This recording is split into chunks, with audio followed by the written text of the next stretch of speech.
ಕೂಡ್ಲಿಗಿ ಪಟ್ಟಣದಲ್ಲಿ professor B Krishnappa ಸ್ಥಾಪಿತ DSS ಜಿಲ್ಲಾ ಸಮಿತಿ ನೇತೃತ್ವದಲ್ಲಿ ಐತಿಹಾಸಿಕ ಬೃಹತ್ ಪ್ರತಿಭಟನೆ. ದಲಿತರಲ್ಲಿ ಬರುವ ಮಾದಿಗರ ಮೇಲಾಗುವ ದೌರ್ಜನ್ಯ ಖಂಡಿಸಿ ನಡೆದ ಪ್ರತಿಭಟನೆಯಲ್ಲಿ ನಿರೀಕ್ಷೆಗೂ ಮೀರಿದ ಜನಸಾಗರ.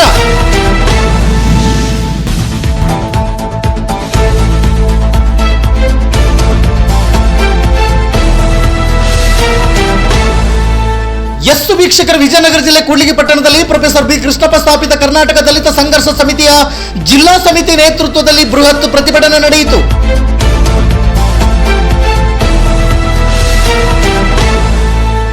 ತಾಲೂಕಿನಲ್ಲಿ ವಿವಿಧ ಹಳ್ಳಿಗಳಲ್ಲಿ ಮಾದಿಗ ಸಮುದಾಯದ ಮೇಲಾಗುವ ದೌರ್ಜನ್ಯ ಹಾಗೂ ವಿವಿಧ ಬೇಡಿಕೆಗಳ ಈಡೇರಿಕೆಗಾಗಿ ಆಗ್ರಹಿಸಿ ಸಾವಿರಾರು ಸಂಖ್ಯೆಯಲ್ಲಿ ಕಾರ್ಯಕರ್ತರು ಭಾಗವಹಿಸಿ ಕೂಡ್ಲಿಗಿ ತಾಲೂಕು ದಂಡಾಧಿಕಾರಿಗಳಿಗೆ ಮನವಿ ಸಲ್ಲಿಸಿದರು.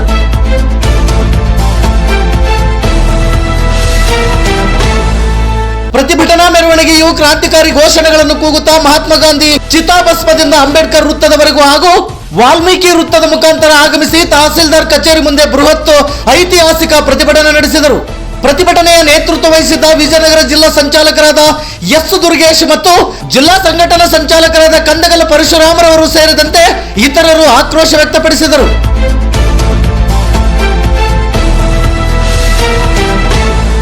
ಪ್ರತಿಭಟನೆಯಲ್ಲಿ ಡಿಎಸ್ಎಸ್ ಕೂಡ್ಲಿಗಿ ತಾಲೂಕು ಸಂಚಾಲಕರಾದ ಬಡಲಡ್ಕು ದುರ್ಗೇಶ್ ಹಾಗೂ ಜಿಲ್ಲಾ ಸಂಘಟನಾ ಸಂಚಾಲಕರಾದ ತುಂಬರಗುದ್ದೆ ದುರ್ಗೇಶ್, ಜಿಲ್ಲಾ ಮುಖಂಡರಾದ ಎಚ್ ಪರಶುರಾಮ್, ತೆಗ್ಗಿನಕೇರಿ ಕೊಟ್ರೇಶ್ ಹಾಗೂ ಹೊಸಪೇಟೆ ತಾಲೂಕು ಸಂಚಾಲಕರಾದ ವಿರೂಪಾಕ್ಷಿ ಮತ್ತು ಕೂಡ್ಲಿಗಿ ತಾಲೂಕು ಸಂಘಟನಾ ಸಂಚಾಲಕರು, ನಗರ ಘಟಕ ಸಂಚಾಲಕರು ಮತ್ತು ತಾಲೂಕಿನ ಎಲ್ಲ ವಿಭಾಗದ ಪದಾಧಿಕಾರಿಗಳು, ಮಹಿಳೆಯರು ಹಾಗೂ ಸಾವಿರಾರು ಸಂಖ್ಯೆಯಲ್ಲಿ ಕಾರ್ಯಕರ್ತರು ಉಪಸ್ಥಿತರಿದ್ದರು.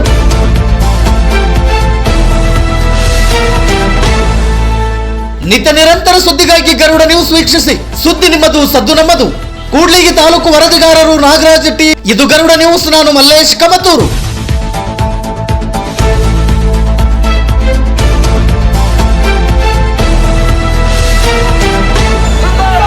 ಸರ್ಕಾರಿ ಜಮೀನುಗಳಿಗೆ ಮೂಲಭೂತ ಸೌಕರ್ಯಗಳನ್ನು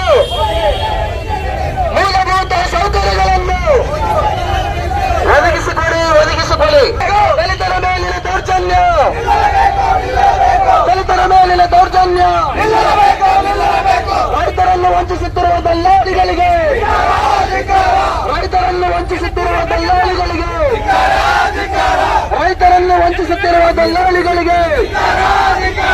ಬೇಕೇ ಬೇಕು,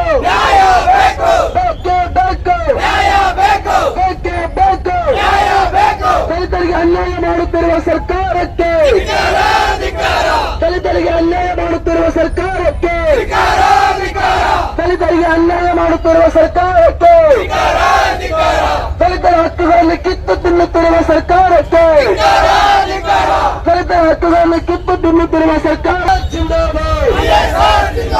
ಕರ್ನಾಟಕ ದಲಿತ ಸಂಘರ್ಷ ಸಮಿತಿಯ ಹೋರಾಟಕ್ಕೆ,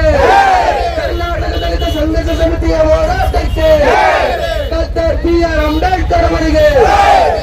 ಬಿ.ಆರ್. ಅಂಬೇಡ್ಕರ್ ಅವರಿಗೆ, ಪ್ರೊಫೆಸರ್ ಬಿ ಕೃಷ್ಣಪ್ಪ ಅವರಿಗೆ,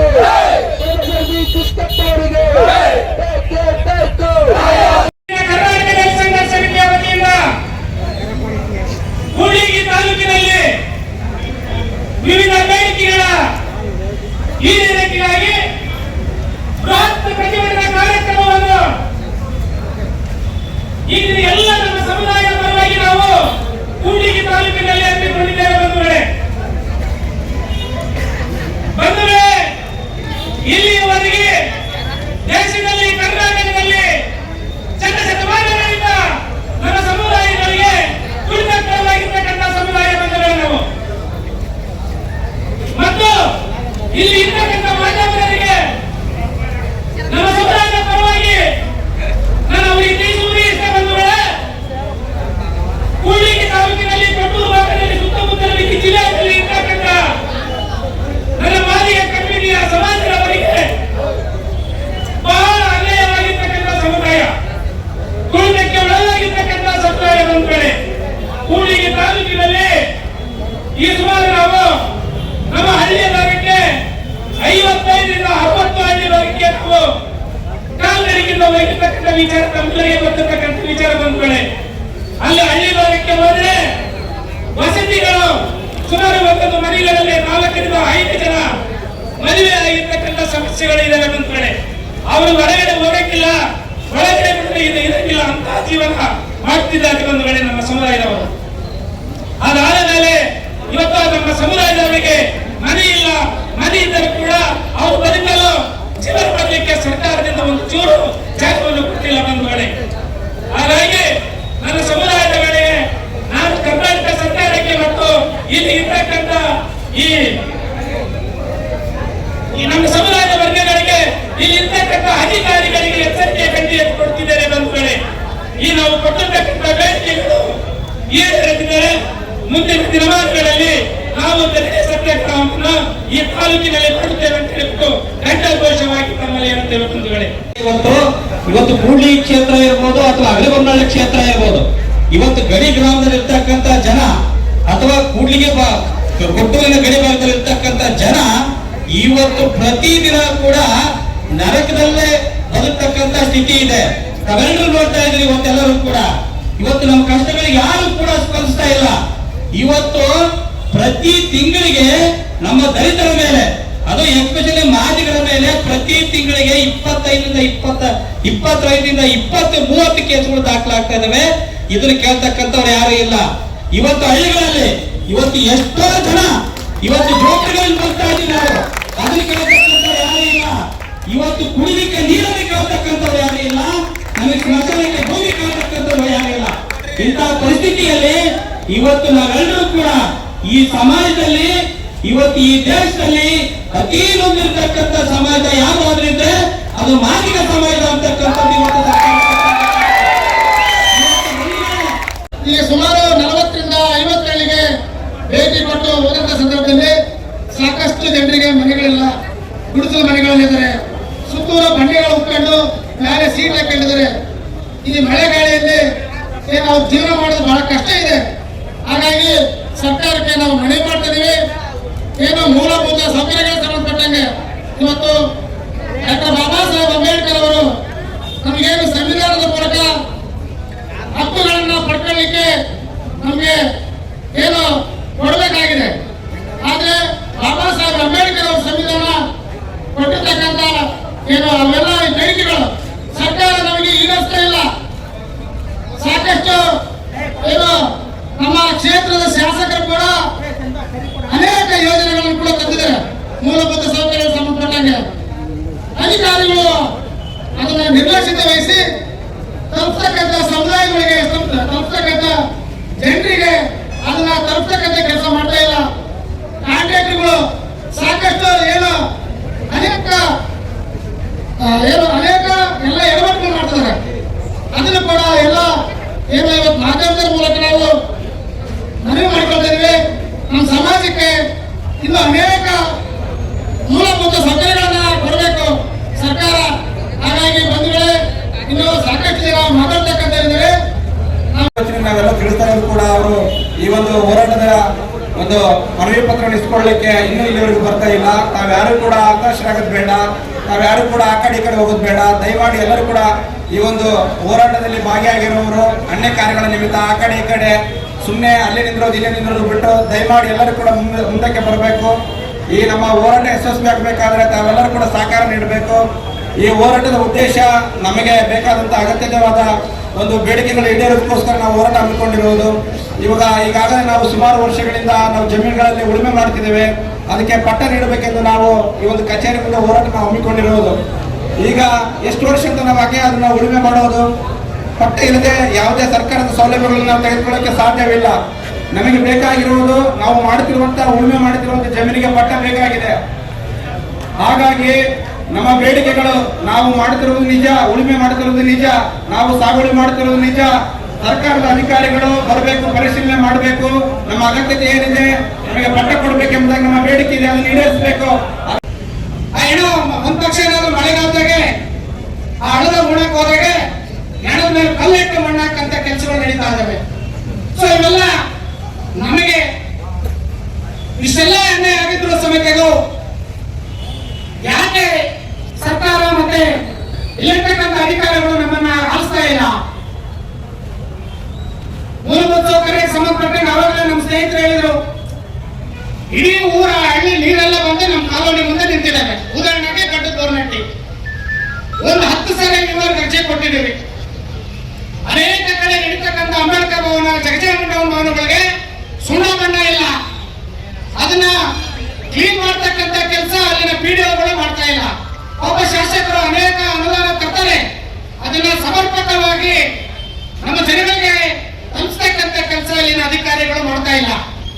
ಇಲ್ಲಿನ ಅಧಿಕಾರಿಗಳು ಉದ್ದೇಶಪೂರ್ವಕವಾಗಿ ನಮ್ಮ ಪರಿಶಿಷ್ಟ ಜಾತಿಯ ನೌಕರರನ್ನ ಯಾವುದೋ ಒಂದು ಊರಿನಲ್ಲ ಅರ್ಜಿ ಮಾಡಿಸೋದು, ನಿಮ್ಮ ಮೇಲೆ ಕೇಸ್ ಆಗಿದೆ ಅಂತಂದ್ರೆ ಅವ್ರನ್ನ ಸಸ್ಪೆಂಡ್ ಮಾಡಿಸೋದು, ಇಲ್ಲ ಟ್ರಾನ್ಸ್ಫರ್ ಮಾಡಿಸ್ತಕ್ಕಂಥ ಕೆಲಸ ಇಲಾಖೆಗಳಲ್ಲಿ ನಡೀತಾ ಇದಾವೆ. ನಾವು ಅವನ್ನ ಸೂಕ್ಷ್ಮ ಗಮನಿಸಿದ್ವಿ ಕೂಡ. ಇವೆಲ್ಲ ನಾವು ಸಂಘದವರು ಸುಮ್ಮನೆ ಇಲ್ಲ, ಶಾಸಕರು ಒಳ್ಳೆಯದಿದ್ದಾರೆ, ಅವರಿಗೆ ಕೆಟ್ಟ ಹೆಸರು ತರಬಾರ್ದು ಅಂತಂದೇಳಿ ಕಳೆದ 3 ವರ್ಷಗಳಿಂದಲೂ ನಾವು ಇವನ್ನೆಲ್ಲವನ್ನು ಸಹಿಸ್ಕೊಂಡಿದ್ವಿ. ನಾವು ಸಹಿಸ್ಕೊಳ್ಳಕ್ಕಾಗಲ್ಲ.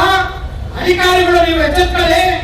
ನಮಗೆ ಅನ್ಯಾಯ, ದೌರ್ಜನ್ಯ, ದಬ್ಬಾಳಿಕೆ ಯಾವ ನಡೆಯಲ್ಲ. ನೀವು ಕಚೇರಿಗಳಲ್ಲಿ ಸಮೇತ ನಿಮ್ಮ ಸಭಾನೆಟ್ಟಿಗೆ ದೌರ್ಜನ್ಯ ಮಾಡಿದ್ರು ಸಮೇತ ಅಟ್ರಾಸಿಟಿ ಕೇಸ್ ಹಾಕ್ಬೋದು.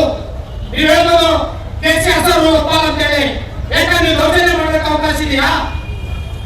ಇವೆಲ್ಲವೂ ನಾವು ಪ್ರತಿ ಇಲಾಖೆಯಲ್ಲಿ ನಾವು ಪರಿಶೀಲನೆ ಮಾಡಿದಾಗ ಸುಮಾರು 15ರಿಂದ 20 ಅಧಿಕಾರಿಗಳಿಗೆ, ನಮ್ಮ ಅಧಿಕಾರಿಗಳಿಗೆ ನೋವಾಗಿದೆ, ತೊಂದರೆ ಆಗಿದೆ.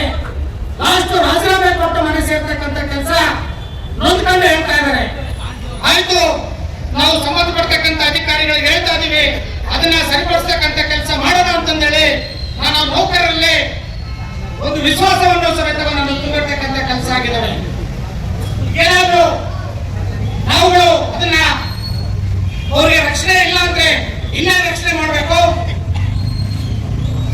ಈ ನಿಟ್ಟಿನಲ್ಲಿ ಏನು ನಾವೀಗ ಹೇಳಿರ್ತಕ್ಕಂಥ ವಿಚಾರಗಳನ್ನ ಅದೇ ರೀತಿಯಾಗಿ ನಾನು ಈ ಕಳೆದ ಪರಿಶಿಷ್ಟ ಜಾತಿ ಜನಾಂಗದ ಜಿಲ್ಲಾ ಸಭೆಗಳಲ್ಲೂ ಮಾತಾಡಿದ್ದೇನೆ.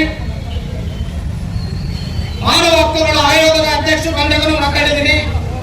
ಈ ತಾಲೂಕಲ್ಲಿ ಪರಿಶಿಷ್ಟ ಜಾತಿಯ ಮತ್ತು ಪರಿಶಿಷ್ಟ ಪಂಗಡದವರ ಜಮೀನುಗಳನ್ನ ದಲ್ಲಾಳಿಗಳ ಮುಖಾಂತರ ಅವರೇ ಎದುರಿಸಿ ಬೆದರಿಸಿ ವಿಂಡ್ ಫ್ಯಾನ್ ಮತ್ತು ಸೋಲಾರ್ಗೆ ಕೊಡಿಸ್ತಕ್ಕಂಥ ಕೆಲಸಗಳು ಕೂಡ ಆಗಿದೆ. ಅನೇಕ ಕಡೆ ಸರ್ಕಾರಿ ಜಮೀನುಗಳಲ್ಲಿ ವಿಂಡ್ ಫ್ಯಾನು, ಸೋಲಾರ್ಗಳು, ವಿದ್ಯುತ್ ತಂತಿಗಳನ್ನು ಸಮೇತ ಹಾಳಾಗಿದ್ದಾವೆ. ಈ ಬಗ್ಗೆ ಅನೇಕ ಸಾರಿ ನಾವು ಸರ್ಕಾರ ಮತ್ತು ಅಧಿಕಾರಿಗಳ ಗಮನಕ್ಕೆ ತಂದರೂ ಸಮೇತ ಅದನ್ನ ನಿಲ್ಲಿಸಕ್ಕಂತ ಕೆಲಸ ಆಗಿಲ್ಲ. ಮುಂದಿನ ದಿನಗಳಲ್ಲಿ ಇವೆಲ್ಲವನ್ನು ನಮಗೆ ಸರಿಪಡಿಸತಕ್ಕಂಥ ಕೆಲಸ ಆಗಬೇಕು. ಒಂದು ಪಕ್ಷ ಸರಿಪಡಿಸದೇ ಇದ್ದಲ್ಲಿ ಯಾವ ಇಲಾಖೆಯಲ್ಲಿ ನಮಗೆ ಅನ್ಯಾಯ ಆಗಿದೆಯೋ ಆ ಇಲಾಖೆ ಮುಂದೆ ಧರಣಿ ಮಾಡತಕ್ಕಂಥ ಕೆಲಸ ಇಡೀ ಜಿಲ್ಲೆಯಾದ್ಯಂತ ಒಂದು ಕರೆ ಕೊಟ್ಟು ಎಲ್ಲಾ ತಾಲೂಕುಗಳಲ್ಲಿ ವೆಲ್ಫೇರ್ ಸಮಿತಿ ರಿಜಿಸ್ಟ್ರೇಷನ್ ನಂಬರ್ 47/74 75 ಹುಟ್ಟಿಕೊಂಡು 50 ವರ್ಷ ಆಗಿದೆ. ಈ ಸಂಘಟನೆ ಕೇವಲ ಕೂಡ್ಲಿಗೆ ಅಷ್ಟೇ ಸೀಮಿತ ಅಲ್ಲ, ವಿಜಯನಗರಕ್ಕೆ ಸೀಮಿತ ಅಲ್ಲ, ಇಡೀ ರಾಜ್ಯಾದ್ಯಂತ ಇದೆ. ಎಷ್ಟೋ ಸಂಘಟನೆಗಳು ಹುಟ್ಟಿಕೊಂಡು ಮಧ್ಯಾಹ್ನ ಹುಟ್ಟಿಕೊಂಡು ಪ್ರತ್ಯೇಕ ಹುಟ್ಟಿಕೊಂಡು ಮಧ್ಯಾಹ್ನ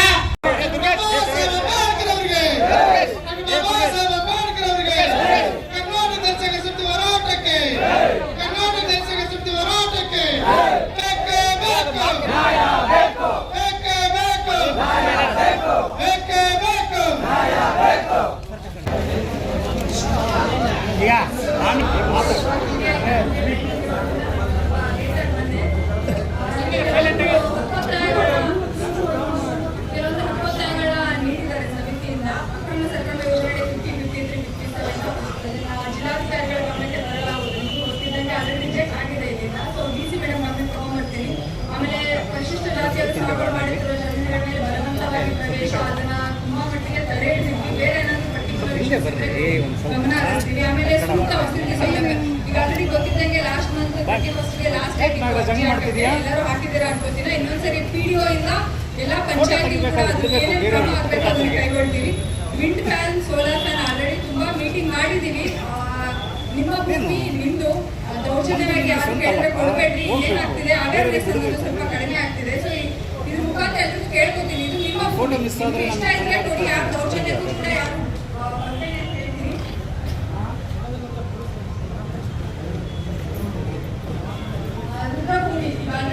ಲಾಸ್ಟ್ ಇಯರ್ ನಾವು ಕ್ಯಾಂಪೇನ್ ಮಾಡಿ ಎಲ್ಲ ಒತ್ತುವರಿನ ತೆರವುಗೊಳಿಸಿ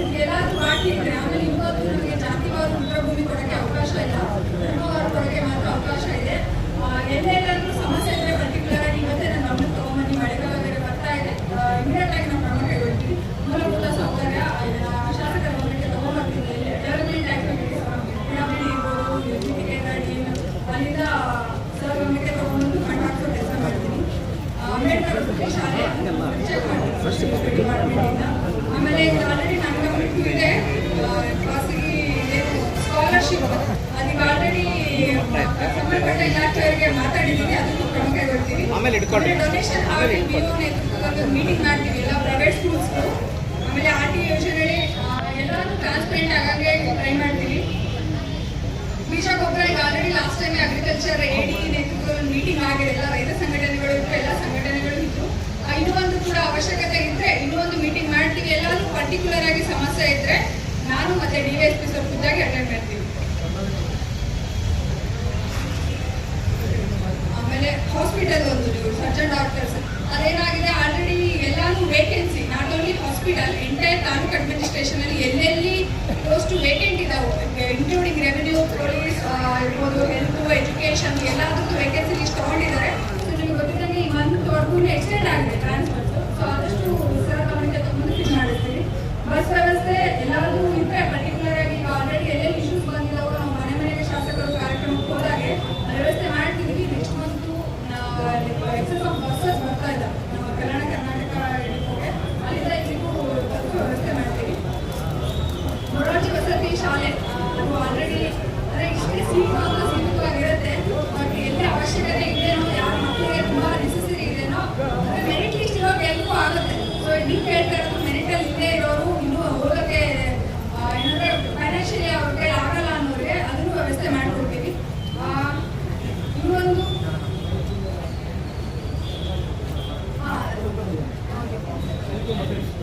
ಈಗ ಆಲ್ರೆಡಿ APMC ಕೂಡ ನಾವು ನೇರವಾಗಿ ಖರೀದಿ ಕೇಂದ್ರಗಳನ್ನು ಓಪನ್ ಮಾಡಿದ್ದೀವಿ.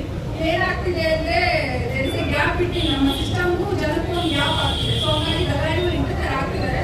ಸೊ ಪಂಚಾಯತಿಯಲ್ಲಿ ಕೂಡ ಒಂದು ಅವೇರ್ನೆಸ್ ಪ್ರೋಗ್ರಾಮ್ APMC ನಾವು ಅತಿ ಶೀಘ್ರದಲ್ಲಿ ಕೈಗೊಳ್ಳಕ್ಕೆ ಮಾಡ್ತೀವಿ. ಆಮೇಲೆ ಬೀಜ ಗೊಬ್ಬರದ್ದು ಕೂಡ ಅದೇ ಸ್ಕೇರ್ಸಿಟಿ ಆಗುತ್ತೆ ಅನ್ನೋದು ಒಂದು, ಜಾಸ್ತಿ ದುಡ್ಡಿಗೆ ಮಾಡ್ತಾರೆ ಅನ್ನೋದು ಒಂದು. ಲಾಸ್ಟ್ ಟೈಮ್ ಕೂಡ ತುಂಬ FIR ಆಗಿದ್ವಿ. ಈಗಲೂ ಕೂಡ ನೋಟಿಸ್ ಇಶ್ಯೂ ಮಾಡಿದ್ದೀವಿ ಆಲ್ರೆಡಿ ಒಂದೆರಡು ಶಾಪ್ಗೆ AD ಅಗ್ರಿಕಲ್ಚರ್ ನೇತೃತ್ವದಲ್ಲಿ.